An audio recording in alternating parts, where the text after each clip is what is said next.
What your name mean to you? Your name don't mean to you. Spider-Man does it again. Let's go. Starting off at number 12, Anthony Hill Jr. is that physically gifted linebacker out of Texas who flies around with a highly aggressive downhill style.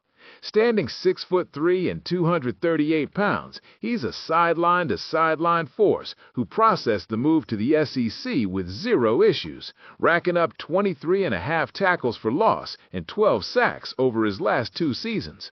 He's been linked heavily to the Dallas Cowboys recently, even having dinner with Brian Schottenheimer after his Austin Pro Day. While he can sometimes be a bit too intense, leading to some over-pursuit, his 4.5 40 speed and ability to stack and shed blockers make him a high-upside early Day 2 selection and a key piece in anyone's defense. Moving to 11, C.J. Allen is the glue that held the Georgia defense together, but his draft stock is currently under a bit of a cloud. He skipped all athletic testing at Georgia's Pro Day last week due to persistent swelling in his knee, a lingering effect of the surgery he had after tearing his meniscus against Texas. He famously returned to the field just 13 days after that surgery, and while that toughness defined his college career, NFL front offices are now poring over his medical rechecks. He's a true 235-pound throwback Mike who hits like a truck, and if the medical's clear, he's a pro-ready leader who can row the boat for an NFL defense, and coming off the board Day 1 isn't off the table.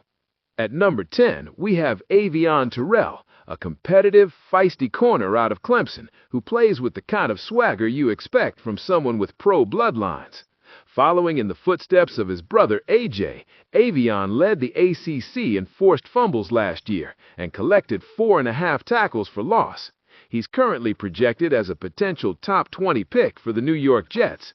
He typically lines up on the boundary, but showed he could slide into the slot, making him a versatile weapon for nickel-heavy schemes. He's likely a Friday pick during Day 2 because of a thinner 186-pound frame, but his ability to match releases and deliver jarring hits makes him a guy NFL coaches are gonna love. Oh yeah, got a sec? Hit that subscribe for us, and thanks, we appreciate it. Keldric Faulk comes in at number 9, and he's the definition of a traits player. At 6'5" and 276 pounds, he's recently been linked to the Chiefs and Bengals as a top 10 candidate who fits the exact big end archetype those teams covet. He is nearly impossible for run blockers to seal off, posting a near-elite 89.2 PFF run defense grade over the past 2 seasons.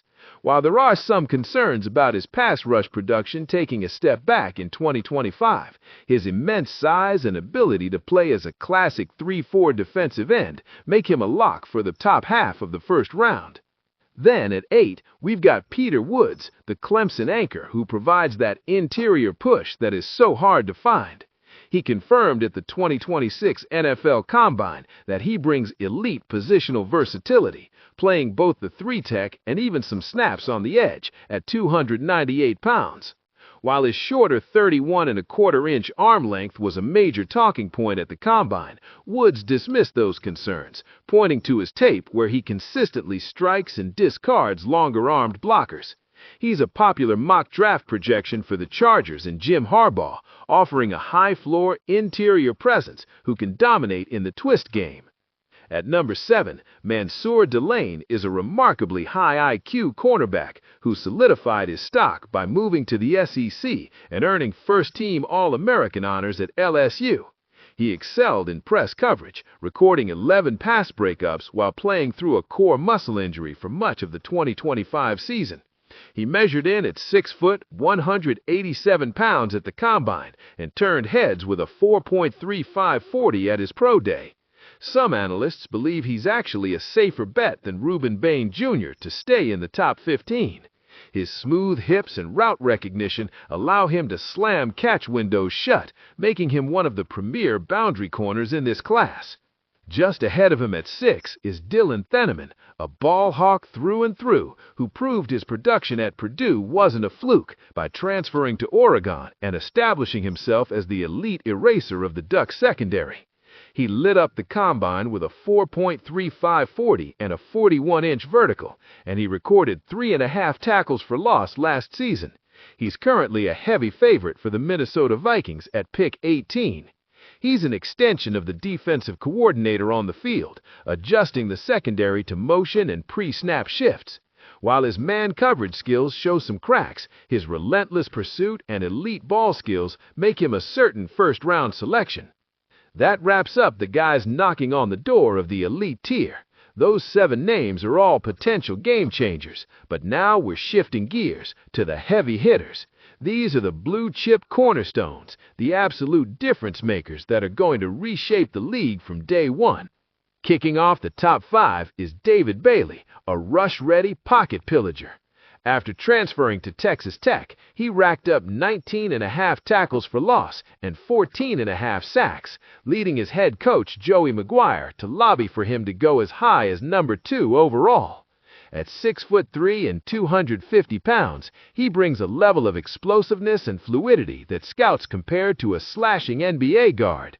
He's a lower-risk option for teams holding a top 10 pick because his production matches his elite athletic profile. At 4, Rueben Bain Jr. is an absolute powerhouse who was the first Miami Hurricane ever to win the Ted Hendricks Award as the national top defensive end. However, he's currently a buyer's beware prospect for some because of his measurables. His 30 and 8/9" arms ranked as the 3rd shortest for an edge rusher at the Combine in 25 years. This has fueled rumors that he might fall to the Cowboys at pick 12. Despite the length concerns, his speed-to-power conversion is arguably the best in the class, and he remains a violent presence who can collapse the pocket effortlessly. Arvell Reese is sitting at 3, and he was an uber-athletic chess piece for the Ohio State defense, who is currently being mocked as high as number 2 to the New York Jets. He's a versatile defender who can play off-ball or on the edge, running the 40 in 4.46 seconds at 243 pounds, drawing immediate comparisons to Micah Parsons. He's still relatively raw with just 1 year as a starter, but his 10 tackles for loss and 6.5 sacks last season make him a perfect storm of chaos for any defensive coordinator looking to modernize their front 7. Reese will likely be the most exciting defensive player to watch in the draft, and we find out where he lands just based on the sheer possibilities. At number 2, Caleb Downs is a generational talent at the safety position who's considered the single best defensive player in the 2026 cycle. He's been an ideal target for the Cincinnati Bengals, though he's been remarkably quiet about his meetings with the team since his OSU Pro Day. Whether he's playing deep or rolling down as a big nickel, his football IQ is on a different level. He erases windows in coverage and dominates in run support, making him a blue-chip lock for any team in the top 10 who needs a day-1 game-changer.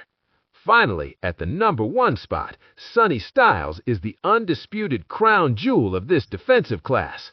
We're talking about a 6'5", 245-pound linebacker who posted a 43.5-inch vertical at the Combine, the best for an off-ball linebacker in over 20 years. He led the Buckeyes in tackles last season and has recently been taking formal meetings with teams like the Bengals and Saints to finalize his status as a top 5 lock. Initially a safety, he made the switch to linebacker and kept every bit of his range, making him a green dot leader who can redefine an entire defense the second he steps onto an NFL field.